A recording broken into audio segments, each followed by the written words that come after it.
बहुत समय पहले की बात है। मदनपुर राज्य में मंदबुद्धि सिंह नाम का राजा राज किया करता था। अपने नाम के अनुरूप राजा मंदबुद्धि सिंह में बुद्धि नाम मात्र ही थी।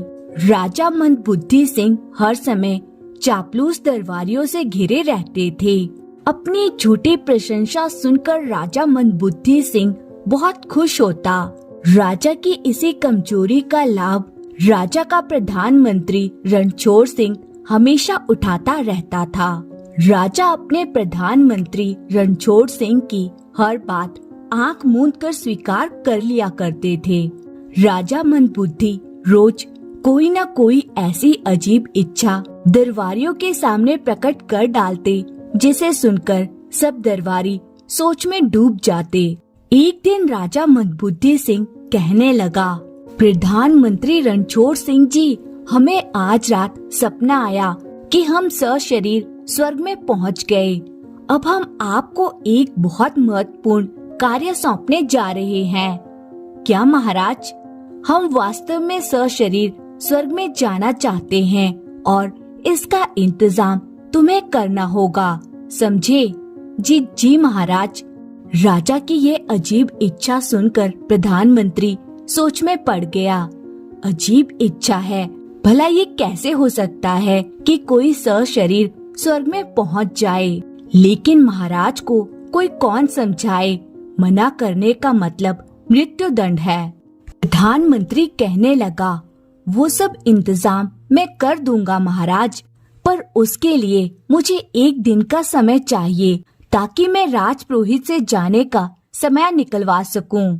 ठीक है मंत्री जी, हम तुम्हें कल तक का समय देते हैं। तुम जो चाहो करो, जितना धन चाहिए ले लो, बस हमारे जाने की तैयारी कर दो। राजपुरोहित तो एक बहाना था, मंत्री को कुछ सोचने का समय चाहिए था। घर पहुंचकर प्रधानमंत्री रणछोड़ सिंह सोच में रात भर व्याकुल रहे। काफी रात बीत जाने के बाद आखिर प्रधानमंत्री ने अपनी जान बचाने का उपाय ढूंढ ही लिया और फिर अगले दिन राज दरबार में पहुंचकर कहने लगा, महाराज, मैंने और राजपुरोहित ने मिलकर रात भर मंत्रणा कर यह निर्णय लिया है कि आपका यह कार्य एक खास नक्षत्र और ग्रह वाला आदमी ही कर सकता है। वो आदमी यह कार्य कर सकता है जो आधा घर के अंदर और आधा घर की चौखाट पर बैठा हो, जिसका नाम ग अक्षर से शुरू होता हो। महाराज कहने लगे, बड़ी अजीब बात है, लेकिन अब ये तो बताओ प्रधानमंत्री जी कि हमें ऐसा आदमी मिलेगा कहाँ? ऐसे आदमी की तो तलाश करनी पड़ेगी महाराज। फिर राजा ने आदेश दिया, मंत्री जी, फौरन सैनिकों को भेजकर ऐसा आदमी लाया जाए। जो आज्ञा महाराज। राजा का आदेश मिलते ही बहुत से सैनिक चारों दिशाओं में राजा द्वारा बताए व्यक्ति की खोज में निकल पड़े। इसी राज्य में गोपी नाम का एक व्यक्ति रहता था। गोपी था तो अच्छा खासा आदमी, मगर उसमें एक कमी थी, वह आलसी बहुत था। हर वक्त घर में पड़ा चारपाई तोड़ता रहता था। गोपी की पत्नी लीलावती ने गोपी को जगाते हुए कहा, घर में खाने को कुछ नहीं है, जाओ और कमा के लाओ। गोपी ने लापरवाही से जवाब दिया, काम पर भी चले जाएंगे, अभी कौन सी जल्दी पड़ी है। गोपी की यह लापरवाही देखकर लीलावती एकदम गुस्से से बिफर पड़ी। क्या कहा, काम की जल्दी नहीं है?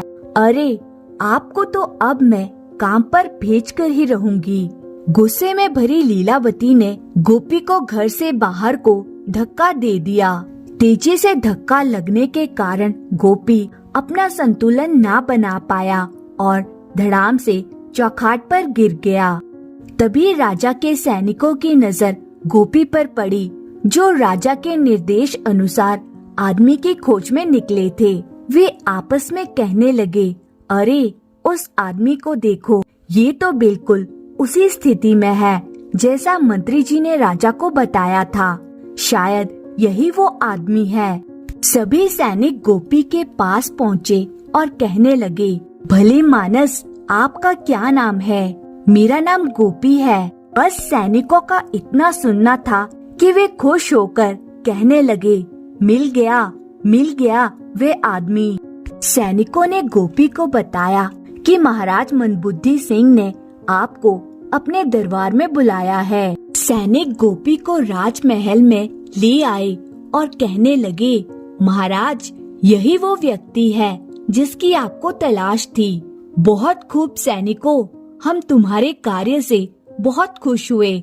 फिर राजा प्रधानमंत्री की तरफ पलटा और कहने लगा, प्रधानमंत्री जी, तुम्हारे कहे अनुसार हमने ऐसा व्यक्ति ढूंढ निकाला है।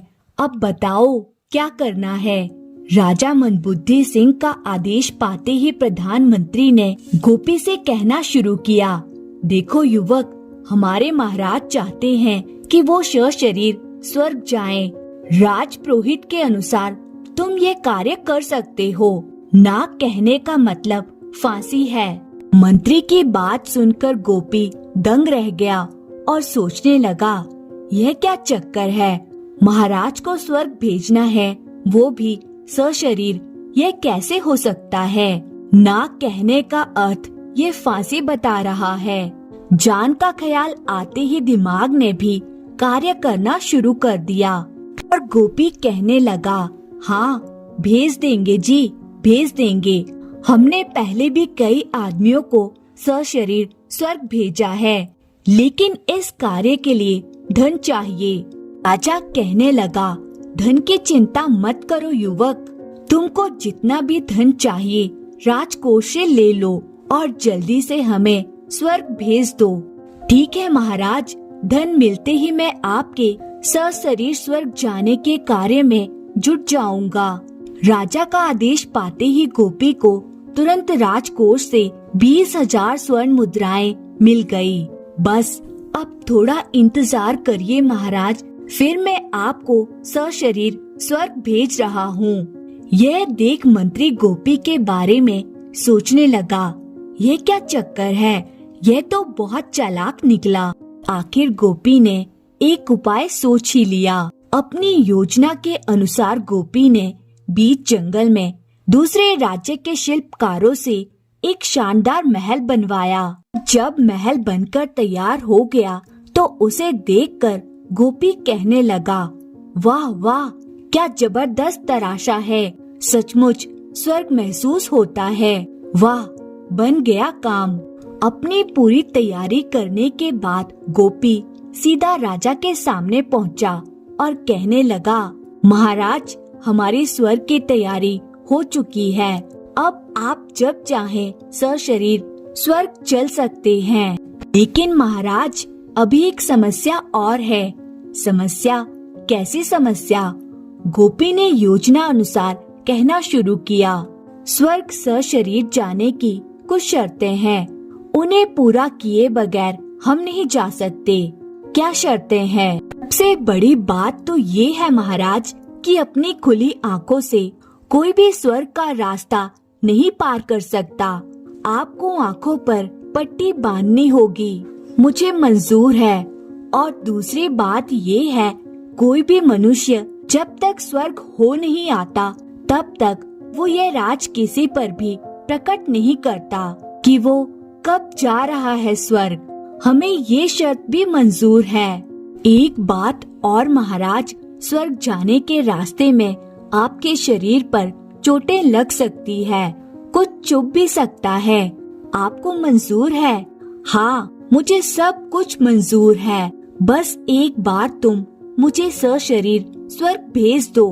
तो फिर आप आज रात तैयार रहना। आज रात हम स्वर्ग चलेंगे, पर यह बात किसी को कानो कान खबर ना हो। ठीक है, मैं तैयार रहूँगा। आखिर रात का वह समय भी आया जब गोपी ने राजा मंदबुद्धि सिंह को स्वर्ग ले जाना था। आप तैयार हैं ना महाराज?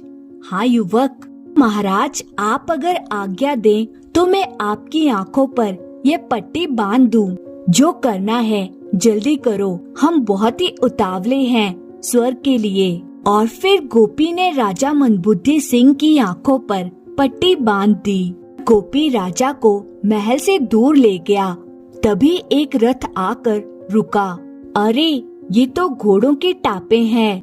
महाराज, यही तो वो दिव्य रथ है जिस पर सवार होकर हमें स्वर्ग जाना है। फिर गोपी ने राजा मंदबुद्धि सिंह के दोनों हाथ रथ से बंधी एक मजबूत रस्सी से बांध दिए। ये क्या हो रहा है युवक? स्वर्ग जाने का यही तो तरीका है। अगर आप अरे नहीं नहीं, मैं तो यूं ही कह रहा था, तुम जो चाहो करो। मजबूती से हाथ बांधने के बाद गोपी ने रथ के सारथी के कानों में धीरे से कुछ कहा और सारथी ने तेजी से रथ चलाना शुरू कर दिया। रथ जैसे जैसे भागता रहा, महाराज भी पीछे पीछे घसीटते जा रहे थे। ओह, बचाओ! राजा की चिल्लाहट सुनकर गोपी बोला, चिल्लाइए मत महाराज, वरना हम कभी स्वर्ग न पहुंच सकेंगे, बीच में ही लटक जाएंगे। नहीं, अब हम नहीं चिल्लाएंगे। राजा अधमूर्छित सी हालत में रथ के साथ घसीटता जा रहा था। काफी देर यूं ही चलने के बाद आखिर रथ राजा को लेकर उस कथित स्वर्ग महल में पहुंचा जो गोपी ने तैयार करवाया था। दर्द से कराहते हुए राजा के आंखों पर बंधी पट्टी खोल दी और कहने लगा, देखो महाराज, इस समय आप सशरीर स्वर्ग में हैं। ओह, तो यह स्वर्ग है। अर्धमूर्छित राजा ने अपनी बंद होती आंखों को बड़ी ही मुश्किल से कथित स्वर्ग में चारों तरफ, सचमुच बहुत ही सुंदर है, लेकिन अब हम वापस कब चलेंगे? यही तो गोपी राजा के मुंह से सुनना चाहता था। वे कहने लगा, आप और देख ले महाराज। देख लिया, अब चलो, जैसी आपकी इच्छा महाराज। और फिर राजा को सुरक्षित रथ पर बिठाकर गोपी और राजा राजमहल की तरफ चल पड़े। महल पहुंचकर राजा कई दिनों तक बिस्तर पर पड़े रहे और सोचने लगे, सचमुच स्वर्ग सशरीर जाने का रास्ता बड़ा ही कठिन है। पूर्ण रूप से स्वस्थ होने के बाद राजा राज दरबार में आया तो उसने गोपी को इनाम भी दिया और मुख्य सभासद बना दिया। राजा से अच्छा पद मिलते ही गोपी ने अपनी पत्नी को भी वहीं बुला लिया और ठाठ से रहने लगे। फिर मंत्री रणछोड़ सिंह सोचने लगा, ये कमबख्त तो चालाकी से महाराज का मुख्य विश्वास पात्र बन बैठा और अगर इसी तरह चलता रहा तो एक दिन मेरा बिस्तर गोल हो सकता है। कुछ उपाय सोचना पड़ेगा। मंत्री को ज्यादा सोचना नहीं पड़ा क्योंकि तभी पड़ोसी राजा ने राज्य पर आक्रमण कर दिया। हाँ, अब ठीक है। अब मैं उस गोपी के बच्चे को रण क्षेत्र में भेज देता हूँ। महाराज मेरी बात नहीं टालेंगे। और ऐसा सोचकर मंत्री ने राजा से कहा, महाराज, राज्य पर घोर संकट आ गया है। पड़ोसी राज्य ने हम पर आक्रमण कर दिया है। ओह, तो हमें क्या करना चाहिए मंत्री जी? महाराज, ऐसे संकट के समय अपना गोपी ही काम आ सकता है, क्योंकि सुना है कि वह बड़ा ही बलवान है, अकेला ही दुश्मनों को हरा सकता है। अच्छा, तुम सच कह रहे हो मंत्री जी। बिल्कुल सच महाराज। आप बस एक बार आदेश दीजिए, फिर देखिए आपका सशरीर स्वर्ग की सैर कराने वाला आदमी किस तरह चारों तरफ अपनी विजय का झंडा गाड़ता है। बस चापलूस पसंद राजा को इतना ही भड़काना काफी था। ठीक है प्रधानमंत्री जी, अगर आप कहते हैं तो मैं आज ही गोपी को भेजता हूँ। मन ही मन मंत्री सोचने लगा, अब आएगा मजा। राजा मंदबुद्धि ने तुरंत गोपी को बुलावा भेजा और आदेश दिया, देखो गोपी, हमने सुना है तुम बहुत बहादुर आदमी हो, इसलिए शत्रु सेना से लड़ने तुम्हें भेज रहे हैं। मुझे रण क्षेत्र में लड़ने के लिए जाना है, लेकिन महाराज हम कुछ सुनना नहीं चाहते। हमारे आदेश का फौरन पालन किया जाए, नहीं तो हम तुम्हें फांसी पर लटका देंगे। मारे गए बेटा गोपी, अब तो महाराज का आदेश मानना ही पड़ेगा, वरना यह मूर्ख राजा मुझे सचमुच फांसी पर लटका देगा। अब कहीं भाग भी नहीं सकता। मैं अकेला इतनी बड़ी सेना से कैसे लड़ सकता हूँ? मरना है तो क्यों ना बहादुरी से मरा जाए। मुझे अपनी जान बचाने के लिए कुछ उपाय सोचना है, जिससे मैं बच भी जाऊं और दुश्मनों का सफाया भी हो जाए। ऐसा सोचकर गोपी ने अपने बाप दादा के जमाने के जूते उठाए और उन्हें एक डंडे से लटकाकर चल पड़ा। युक्ति तो सही है, मगर क्या काम आएगी? दुश्मन सेना के सैनिकों ने जब गोपी को देखा तो उसे पकड़ लिया और कहने लगे, ए, कौन है तू? चलो इसे महाराज के पास ले चलते हैं। थोड़ी देर में सैनिक गोपी को लेकर राजा भीम सिंह के सामने खड़े थे। सैनिकों, कौन है यह? महाराज, यह जरूर कोई गुप्तचर है। फिर राजा भीमसेन ने गोपी से पूछा, कौन है रे तू? क्षमा करें महाराज, यूँ समझ लीजिए, मैं ही तो वो आदमी हूँ जिसकी वजह से आपका राज्य चल रहा है। राज्य तुमसे चल रहा है, हम समझे नहीं। अगर तुम मरना नहीं चाहते तो हमें सब कुछ साफ साफ बता दो। अपनी योजना के अनुसार गोपी ने कहना शुरू किया, महाराज, मैं ही वे व्यक्ति हूँ जिससे राजकोष में धन की कमी कभी नहीं आती।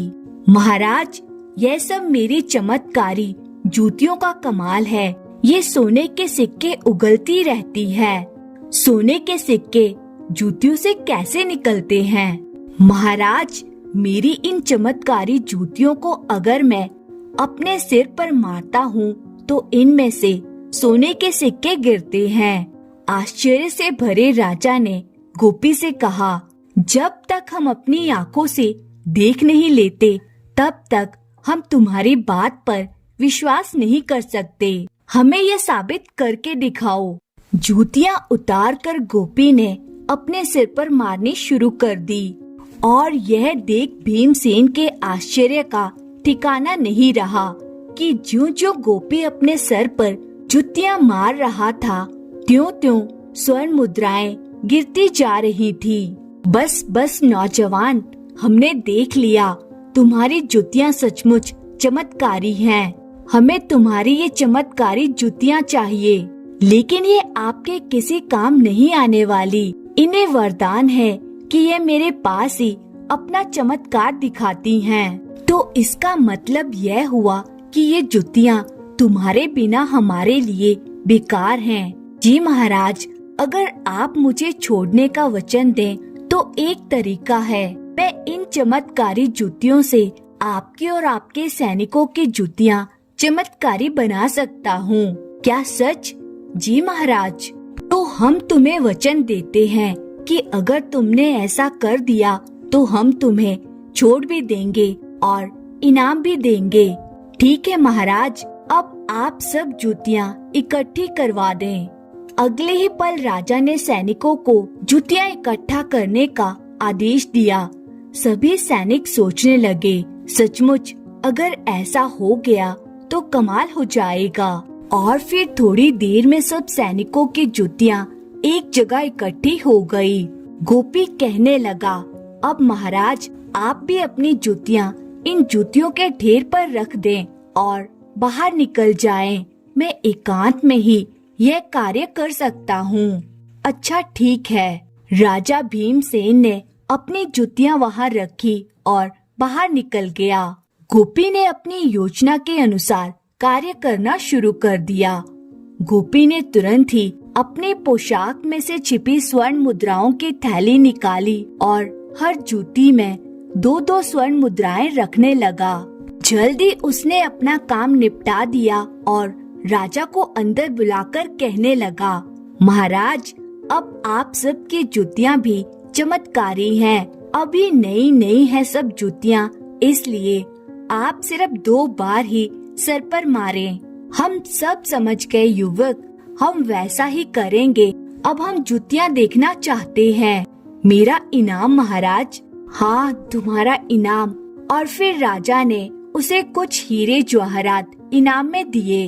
उधर राजा सैनिकों समेत जूतियों वाले स्थान पर पहुंचा और उधर गोपी वापस अपने राज्य की तरफ भागते हुए सोचने लगा, मैंने दुश्मन राजा के सिर पर जूते भी मरवा दिए और इनाम भी पा लिया। इधर राजा भीमसेन अपने सैनिकों के साथ चमत्कारी जूतियों से स्वर्ण मुद्राएं प्राप्त करने लगा।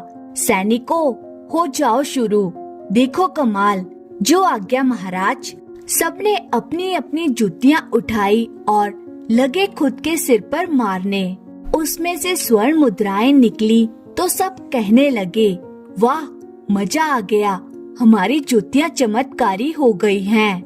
लेकिन चमत्कारी जूतियों के चक्कर में राजा भीमसेन को ये मालूम ना था कि गोपी अपने राजा मंदबुद्धि सिंह से क्या कह रहा है। गोपी महल पहुंचकर कहने लगा, महाराज जल्दी से सेना को मेरे साथ भेज दें, जीत हमारी होगी। जल्दी गोपी सेना के साथ भीमसेन की सेना के पड़ाव की ओर बढ़ रहा था, जो अभी भी अपने जूते को चमत्कारी जूते समझ रहे थे। भीमसेन कहने लगा, हाय मार मार कर सिर गंजा हो गया, अभी तक 2 ही सिक्के निकले हैं। सैनिक कहने लगे, लगता है महाराज हमारे साथ धोखा हुआ है। तभी एक सैनिक बाहर से भागता हुआ आया और कहने लगा, महाराज गजब हो गया, दुश्मन सेना ने हम पर हमला कर दिया है। अब राजा को बात समझ में आई थी। राजा ने आदेश दिया, हथियार संभालो सैनिकों। सभी सैनिकों ने आदेश पाते ही अपनी अपनी जूतियां एक तरफ फेंकी और हथियार संभालकर बाहर की तरफ भागे। उसी स्थान पर गोपी शूल और कांटे बिखेर चुका था। सभी सैनिक हथियारों को छोड़ अपने पैरों को लेकर बैठ गए। गोपी द्वारा फेंके गए शूल और कांटे सैनिकों के पैरों में धंसते चले गए और बस यही मौका गोपी और उसकी सेना के लिए काफी था।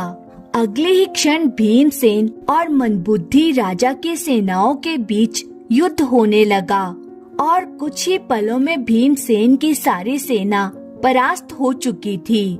इस जीत का श्रेय मिला गोपी को। राजा मंदबुद्धि सिंह कहने लगे, शाबाश गोपी शाबाश, तुम सचमुच वीर हो। तुमने हमें स्वर्ग की सैर कराई और हमारे शत्रु को हरा दिया। सब आपकी संगत का ही असर है महाराज। हम आज से तुम्हें अपना प्रथम प्रधानमंत्री चुनते हैं और अपने प्रधानमंत्री को तुम्हारी जगह देते हैं, क्योंकि हमारी नजर में हमारे प्रधानमंत्री भी वीर और बुद्धिमान हैं, इसलिए तुम्हारा पद उन्हें सौंपते हैं। नहीं महाराज, अब मैं आपके राज्य में नहीं रह सकता, क्योंकि मुझे आज रात ही यह सपना आया था कि अगर मैं आपके साथ में रहा तो यहाँ बहुत ही गलत हो जाएगा। आपकी मृत्यु भी मेरे यहाँ रहने के कारण हो सकती है महाराज। क्या तुम सच कह रहे हो? जी जी महाराज, बिल्कुल सच। तो फिर आज ही हमसे ढेर सारा इनाम लेकर हमारे राज्य से निकल जाओ। अगर आज के बाद तुम हमें फिर यहाँ नजर आए तो हम तुम्हें फांसी पर लटकवा देंगे, समझे? जी समझ गया महाराज। और उसी रात गोपी राजा मंदबुद्धि सिंह द्वारा दिया गया धन लेकर अपनी पत्नी के साथ दूसरे राज्य की ओर चल पड़ा। गोपी की पत्नी कहने लगी, मेरी समझ में यह नहीं आता, जब राजा तुम्हें इतनी अच्छी नौकरी दे रहा था तो तुम बहाना बनाकर वहाँ से क्यों निकल पड़े? अरे भाग्यवान, तू नहीं समझेगी। अरे वो मूर्ख राजा है और उसके आसपास रहने वाले भी मूर्ख हैं। जो 2 काम उसने मुझसे कराए उन्हें तो भाग्यवश मैंने पूरा कर दिया। अगर फिर कोई ऐसा काम मुझे सौंपा जाता और मैं ना पूरा कर पाता तो राजा मुझे सीधा फांसी पर लटकवा देता। उन्हें इतना धन मिला था कि वे अपनी बाकी की जिंदगी आराम से गुजार सकते थे, बिना किसी मुसीबत के। फिर गोपी अपनी पत्नी के साथ दूर किसी राज्य में सुख पूर्वक रहने लगा। आशा करती हूँ मित्रों, आपको ये कहानी पसंद आई होगी, तो लाइक और कमेंट जरूर करें और इसी तरह की कहानी देखने के लिए चैनल को सब्सक्राइब करें। धन्यवाद।